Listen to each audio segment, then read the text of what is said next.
때는 돈 버느라고 세월 가는지 모르고 앞만 보면 살다 보면 어느새 머리는 희끗해지고 주름만 깊어지는 아저씨가 되어버리지요. 아내와 아이들을 위해 일만 하다 보니 생활은 그렇게 부족하지 않지만 아이들과의 관계도 친밀하지 못하고 아내와의 사이도 그렇게 좋지 않은 경우가 대부분이잖아요. 저와 아내의 사이가 그렇게 나쁜 것은 아니지만 그렇게 좋은 것도 아닙니다. 아이들은 다 컸다고 다들 밥벌이 찾아서 나가 살고 이제 아내와 둘이 잘 지내보고 싶은데 아내는 집에서 하루 종일 저랑 같이 있기 싫다는 티를 냅니다. 퇴직 후 첫 몇 달간은 그러지 않았는데 얼마 지나지 않아 등산이라도 갔다 와라 친구들이라도 만나고 와라 저와 집에 둘이 있는 시간이 많아진 게 싫었나 봅니다. 그동안 돈만 버느라 마땅한 취미도 없고 저는 그래도 공무원 연금으로 생활이 가능하지만 친구들 대부분은 아직도 일을 하고 있는 경우가 많아서 낮에 만날 친구도 별로 없습니다. 아내의 등살에 못 이겨 산에도 가보고 공원에도 가보고 하지만 혼자서 뭘 하려고 하니 금방 재미가 없어지더라고요. 아내에게 같이 등산이라도 다니자고 했지만 아내는 집에서도 같이 있는데 나가서라도 따로 있고 싶다며 제가 등산을 가지 않고 집에 있는 날에는 아내는 어떻게 해서든 약속을 만들어서 집을 나갔습니다. 아내는 제가 퇴직하기 10여 년 전부터 전업주부를 하면서 시간이 남을 때는 취미 활동도 하고 모임도 가져서 주위에 아는 사람이 많아 나가서 할 게 많은가 보더군요. 아내가 밖에 나가 지인과 만날 때 집에 혼자 있으면 제 자신이 불쌍하고 처량해졌습니다. 그렇게 1년 정도 지났을 때였습니다. 하루는 아내가 모임에서 사람들이 온다며 저보고 나갔다 오라고 하더군요. 마땅히 갈 곳이 없어 그냥 방 안에서 혼자 있겠다고 했지만 여자들끼리 모임인데 제가 있으면 부담스럽다며 돈 10,000원 쥐어주며 저를 내쫓았습니다. 저는 정말 너무나 비참했고 집 근처 카페에 가서 커피 한잔 하면서 들고 나간 책을 보며 시간을 때울 수밖에 없었습니다. 아내가 저녁 7시 이후에 들어오라고 해서 밥도 못 먹고 있다가 너무나 배가 고파서 7시가 갓 넘어서 집에 들어갔습니다. 손님들이 다 간 줄 알았는데 아직 안 간 손님이 있었고 아내는 왜 연락도 없이 들어왔느냐며 저를 흙어보았습니다. 아직 안 간 손님은 긴 생머리에 단아하게 생긴 40대 정도의 여성이었고 옷가짐이나 하는 행동이 되게 여성스러워 보였습니다. 가벼운 인사를 하고 저는 배가 너무 고파서 주방에 가서 라면을 끓이기 시작했습니다. 아내는 손님 있는데 라면을 끓이냐면서 저를 나무랐고 저도 그때 서러움이 폭발해서 밥을 차려주지 못할 망정 이 시간까지 밥도 못 먹고 밖에 있다 들어온 남편에게 그게 할 얘기냐고 화를 냈습니다. 우리가 싸우는 소리를 듣자 그녀는 당황해하며 황급히 자리에서 일어났고 아내의 잔소리를 들으며 저는 라면을 먹을 수밖에 없었습니다. 그날 이후로 그냥 아내를 꼴도 보기 싫어서 알아서 밥을 차려 먹고 그냥 집 밖을 하염없이 돌아다녔습니다. 할 것도 없고 갈 곳도 없었지만 아내랑 계속 있으니 아내도 저도 너무나 스트레스를 받았기 때문에 어쩔 수 없었습니다.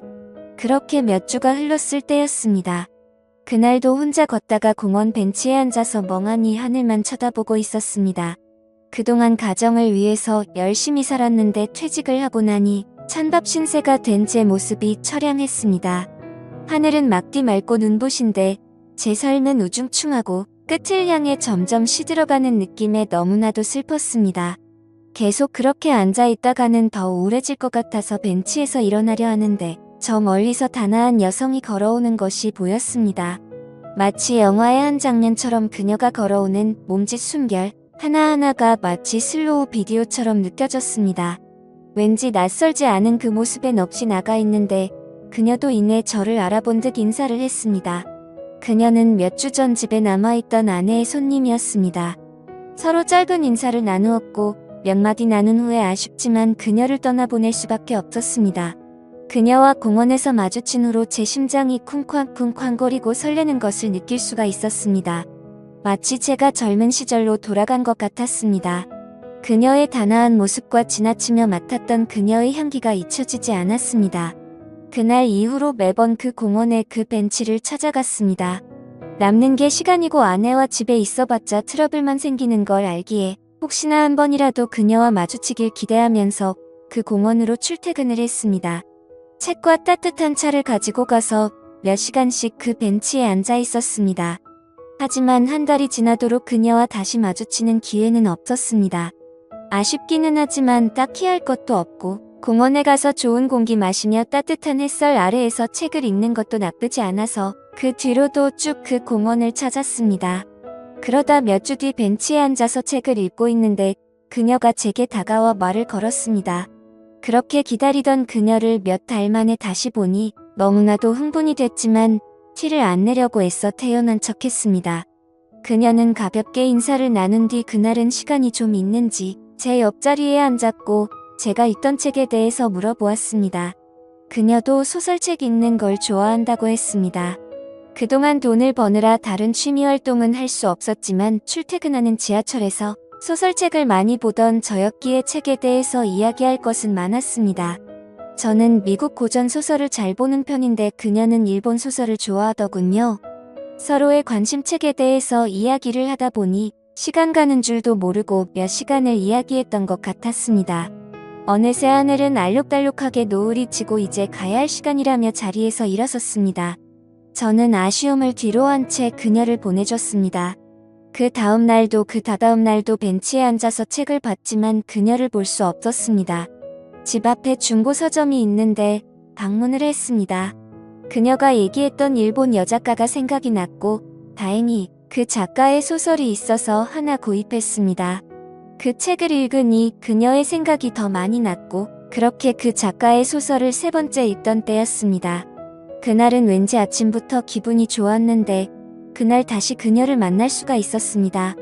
제가 보던 책을 확인하더니 소녀처럼 웃기 시작했고 자신의 가방에서 제가 전에 읽던 소설책을 꺼내 보이더군요. 그녀는 서로 좋아하는 작가의 소설을 읽고 이야기를 나누는 독서 모임을 하면 어떻게 했냐고 하더군요. 지난번 우리 집에 왔을 때 사실 아내와 다른 여자분들과 미술 모임이었는데 자기는 여러 사람을 만나는 게 익숙하지 않아서 모임을 나가지 않고 있는데 저랑은 왠지 편하게 모임을 할 수 있을 거라면서 그 뒤로 매주 일주일에 2번씩 만나서 독서 모임을 이어나갔습니다. 저는 남는 게 시간이라 하루 이틀이면 소설책 한 권을 다 볼 정도였고 그녀도 책 읽는 걸 좋아해서 이틀에서 3일에 한 권씩 읽기 시작했습니다. 그렇게 매주 그녀와 만나다 보니 우리는 급격하게 친해지기 시작했습니다. 제가 그동안 읽은 소설책 양이 어마어마하기도 했고 아무래도 나이가 많다 보니 그녀보다는 조금 더 깊은 얘기를 하곤 했을 때마다 그녀의 눈빛은 초롱초롱 빛이 났습니다.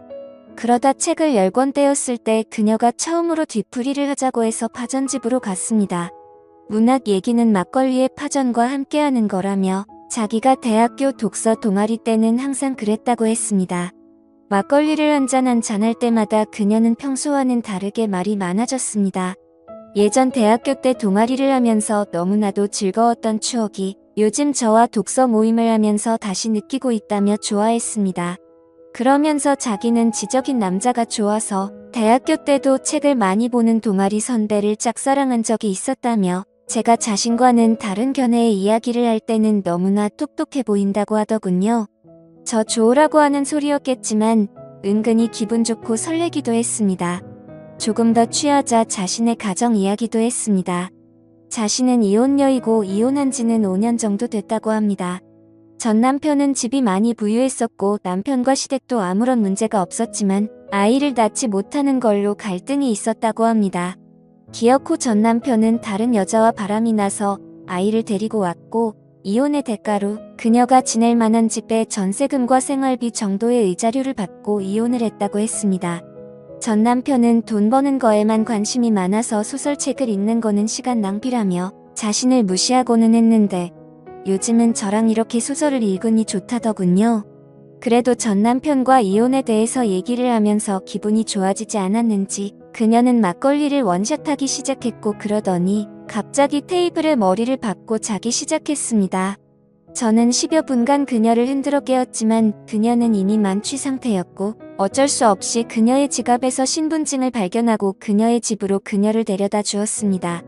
집 근처에 오니 다행히 정신이 조금은 드는지 비밀번호를 알려주었고 그녀의 집 문을 열고 들어가 침대에 그녀를 눕혔습니다. 40대의 젊은 이혼녀가 사는 집에 들어오니 흥분이 되는 느낌이 들었습니다. 여자 혼자 살아서 그런지 집도 깔끔하고 좋은 냄새가 났습니다.